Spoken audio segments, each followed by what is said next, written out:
So WWE Hell in a Cell that took place last Sunday. So it's like, as pay-per-views go, like overall, how did you feel this pay-per-view went? Because I thought it was a class one. The match at the start, the match at the end, the Hell in a Cell matches, class. Yeah. In between, meh. I just didn't think they were great matches. We'll get down to it anyway. In the we'll get to the pre-show very quickly, like, because I know you probably don't like covering it that much, but Shelton Benjamin and Chad Gable took on the Hype Bros. It was actually Benjamin's first pay-per-view since WrestleMania 26 for WWE. Yeah, and he was on the pre-show. Typical. The Benjamin and Gable worked very well together, applying most of their offense against Ryder. In a good match show, it was Gable who pinned Ryder after a powerbomb / neckbreaker double team move. It seemed a bit of communication cost the Hype Bros the match. And you know what? I almost expected there and then to break up, but no. No, you can't really do it on a pre-show because no one's watching. Yeah, makes sense. That's me. Actually, it's the exact same reason there. Yeah. Now, the very first match, arguably the match of the night. New Day versus Usos. My match of the night, I think, for sure. What a match. So, I mentioned it during the match as well. I thought maybe they were... Because we mentioned it in our prediction video. We didn't know... Obviously, we thought the New Day were going to win, but we didn't know what was going to be next because they were very light on the heel tag teams. I thought at the start, New Day were acting very aggressive, and I thought maybe they're turning towards a heel, sort of. New Day? Yeah. I thought they were acting very aggressive at the start. But then again, well, I wouldn't necessarily mean... No, see, I was wrong in the end. But, fantastic match. Like, how many kendo sticks did they go through? It's not even that. I love the creative use of the weapons. I've never seen that before. The kendo sticks trapping one of them on the corner. That was ingenious. Yeah, brilliant. And then obviously Xavier getting handcuffed and then thrown over the side, over the top of the turnbuckle so he can't get out. Yeah. The whole match was brilliant. And then Big E just losing his mind for a second and going after everybody. It was fantastic. For, you know, what I would have loved to have seen was them out leaving the cell, but obviously you can't have them leave the cell because it needed to be used again later on. Oh, they're keeping that fresh for Shane. Yeah, they needed to lose it again that night. Just both teams fantastic. But kendo sticks, chains, symbols, Francesca the trumpet, and Francesca 3, Francesca 4, Francesca 5, Francesca 6. But such good use of the cell, from spears, Rikishi's hip tosses, as I said, Jay trapped in the kit with a kendo sticks, cornering him, the Doomsday tackles onto the cell walls, handcuffing, as you said, Xavier in the corner. So many great spots. Yeah, it really was. Like, the thing is, like, this, I say this, obviously Okada, Omega, and Braun and Roman Reigns, 3 best rivalries this year. Without question. Fantastic. This is what I was trying to get at as well. Like, why wouldn't you want to see them have another match? I think the problem is that, like, excuse you, brother. Yeah, sorry, I'm a bit feverish at the moment. It's okay. I think the problem is that, like, they're in a situation now where they're leaving this rivalry now, leaving us wanting more, and that is an achievement in itself. And for me, that, like, makes me think, oh, well, you know, that's a good thing. Now we can maybe take a break from now and not do it as often. Yeah. Oh, they'll definitely come back and do it again. It makes sense, especially from what we see from SmackDown, like how interesting it'll get from here. In the end, though, from an epic match, it was Jay who pinned Xavier with a double Oos splash on Xavier against the steel chair to regain the tag team titles. So, great match. And to be honest with you, it was such a good match, you could care less who wins. It's one of those matches. Yeah. You know? The title has changed so much with them going up against each other, which kind of makes sense storyline wise as well, saying that on any given day each team can get the better of each other because they're so evenly matched. Indeed. Now, Randy Orton against Rusev. Orton almost RKO'd Rusev right from the start, but Rusev was quick to avoid it, and it was kind of like Rusev largely dominated the match until Orton fought back and eventually RKO'd Rusev by pinfall for the win. It was a way better match than obviously their last match, like, so. It was a fine pay-per-view match, as in it was okay. Like, out of all the other matches outside of the Hell in a Cell match, it was probably my favourite. The finish was pretty good because it looked like you're going to do an accolade out of nowhere. Then Randy Orton comes out, slips out, RKO. But what has Rusev got to do to start getting over? That's the problem. Like, well, you get the impression that he is over enough for a heel. Like, it feels like his stock has gone a bit lower than since he's gone to SmackDown. I think he'd benefit more from being a face. You could be a face and still celebrate these Rusev days and stuff like that. And he I don't know. I think he would be so much better if they turn him. I'll be very interested to see how they do that. Like, but no WWE to make a hash of it. But anyway, of course they would. Yeah, of course they would. AJ Styles, Baron Corbin, and the addition of Ty Dillinger in the US Championship match. The match turned into a triple threat after Dillinger asked to be in the match following his victory against Baron Corbin on SmackDown last week, which Daniel Bryan granted. I think it made the match even better. I really did. I love the addition of the match. Both AJ and Dillinger teamed up against Corbin at the start, and it was very good back and forth from the three men. It was a proper triple threat match. I really enjoyed it. In a very competitive match, though, it was AJ nailed the phenomenal forearm on Dillinger before Corbin kicked AJ out of the ring and pinned Dillinger to win the match and become US champion. I'm delighted that Corbin won now. I think it was the right results for sure. So yeah, like, I can't wait to see how we get on this US champion nowadays. He's never been a champion yet in WWE, like even in NXT these days. So yeah, he's never an NXT champion or anything like that. So it'll be interesting to see how he gets on. No, he wasn't. You're right. Yeah. No, I don't know. Corbin, I don't think is there yet. I don't think they obviously want him to have the same sort of rise as Strowman did on Raw. But he's got nowhere near the charisma that Strowman had. Strowman is just natural at everything. Like, I don't know. Like Corbin is Corbin. Corbin is like one of these unique. He's unique in his own sense as well. You could argue. But so, like, I know, and I had the same issue with Braun as well. With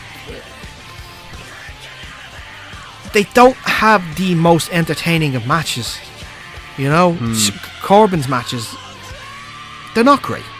AJ makes it better, I grant you that. Yeah, they're appeal to watch. AJ is just like the best wrestler in the world right now, no doubt. So smooth in the ring, everything's just so easy for him. Yeah, but like Strowman had the same issue against Brock in that match at No Mercy when they tried to have a wrestling match. It wasn't great. Yeah. I don't know. It's just I don't see like who's going. I'm guessing it's going to be Ty Dillinger having a run next against. Probably. But I don't see that in any way being appealing myself. I'm not looking forward. Well, they're clearly trying to push Corbin, with the title. But it'll be interesting to see what happens. Like, who knows? It could lead to AJ regaining it, or maybe he's moving on to better things with the WWE title. Actually, I'd like to see that AJ against Mahal now. No, because you know what's going to happen. He's going to lose. Yeah, but you think he'd be the guy to finally take it off? Jinder's actually nursing an injury at the moment. Oh, is he? Yeah, he's nursing a shoulder injury, so we'll have to see what happens there. Anyway, meantime, Natalya took on Charlotte for the SmackDown Women's title. Natalya worked Charlotte's leg throughout the match, which affected her offense at times as well, but Charlotte showed great resilience in the match despite Natalya's sharpshooter. In the end, it was Natalya ends up losing her cool by attacking Charlotte with a chair to get disqualified in order to retain the title. So it was a good match, but it was kind of a really I didn't like that ending. Like, it was a terrible ending. Yeah, it just didn't work. Why? It spoils the whole lead up, if you ask me. And it would have made a lot more sense if Carmella came out and cashed in, but she didn't. It would have, because she worked on the leg. The leg is injured. There you go. But even then, I'm just saying that from a selfish point of view, though. No, but even then, like, here's Natalya trying to walk off with the title in this sort of manner. She could have easily came from behind or let Ellsworth off and try and bite her in the leg or something like that, and then that'd be taking the whole dog thing to a whole new level. Yeah, but how funny would that be? Yeah, that'd be like the best cash-in of all time. True. Now, the Fashion Files came back to basics. The investigation photos included Cesaro as Tooth Fairy Tree, Randy Orton and Kevin Owens allergic to sleeves, and Ty Dillinger's hair being a 4. But Breezango believes that they were close to 2B until they believe that they closed the case on 2B until the door knocked. The Ascension in disguise brought in a delivery with a poster saying that the Ascension wants to be friends. But didn't they, like, obviously this is going forward, but didn't they solve it without actually confirming they solved it? when we saw SmackDown the next week? 2B, Bludgeon Brothers. Yes. Like, That's it. Didn't they just give it away without actually giving it away? Pretty much. No, it wasn't them who gave it away. It was themselves. Or no, it was just a promo. Like, it kind of spoils it a bit now, doesn't it? Yeah. Especially, like, it's funny because I saw Keen O'Cara was very excited about this because it involves Eric Rowan. Yeah. But he knows an image of, ironically, a face that looks like his cartoon, actually. Saying, who is this man? And I'm like, well, this is probably the whole thing, so. Yeah. Afterwards, anyway, after they turned Ascension and complimented their disguises when they left, they found a suitcase with the yellow lights coming from the insides. Pump fashion to come on SmackDown. Yeah, a new case. A new case. Yeah. So we now know it's 2B. Which was meant to be on SmackDown this coming week, but it wasn't on SmackDown this coming week. So next week. They don't know. They can't book it. There's so many times they've done this now on SmackDown where they've said this coming Tuesday, Fashion Falls. It's not this coming Tuesday. It's the next week. It kind of feel like it's there to be just a fill. It is a fill. It's clearly even though it's one of the funniest things they do. They don't know. They actually don't know what they're doing though. Yeah. It's one of the funniest things they do though. Like they just confirmed that it was the Bludgeon Brothers that attacked them, but they never said it was the Bludgeon Brothers that attacked them. It's confusing. Jinder Mahal took on Shinsuke Nakamura for the WWE title. Oh, talk about another thing. We'll get to it very quickly. Good match where Nakamura largely dominated. I enjoyed the match. It wasn't a bad match, I thought. It's a typical Jinder match. Yeah, slow, horrible to watch. The ending. Not appealing on the eye. The end, like, but this is the thing. This is how WWE booked this, essentially, okay? It's okay to be a racist. You're going to win anyway. Oh, dear God. That's what it is. Am I wrong? Sadly, no. Throughout this thing, he was building on how how he was making fun of Shinsuke Nakamura for his looks. Yeah. And making all those racist remarks and stuff like that. And you would think if, like, in the storyline that he's going to get his comeuppance. Logically, he should win. He's going to get his comeuppance and stuff like that. No, he wins. So, racist wins. Guy who was racially assaulted was lost and is now out of the title picture. At least in this match, he won it in cleaner circumstances where the Singh brothers doesn't help it, though. It actually makes it worse. That makes it worse. It's not at least make him more credible in the victory instead of losing all the time or winning all the time thanks to the help of the Singhs. It made the booking that the racists can win cleanly, yeah. No, I'm not saying Jinder's the racist, but I'm just saying in terms of the booking for this moving into this pay-per-view, it was the racist that won clean. Oh man, it's even worse. Actually, yeah, you're right. It is worse. The whole Be a Star campaign's going really well for WWE, isn't it? Anyway, after several attempts to Singh brothers to try to interfere in the match, the ref barred Singhs from ringside. Nakamura nailed the King shots on Mahal, but Mahal managed to break the pinfall. Mahal also escaped when Nakamura brought him back to the ring, and then Nakamura reversed the Colossus, but misses King shots before Mahal finished him off with the Colossus to retain his title.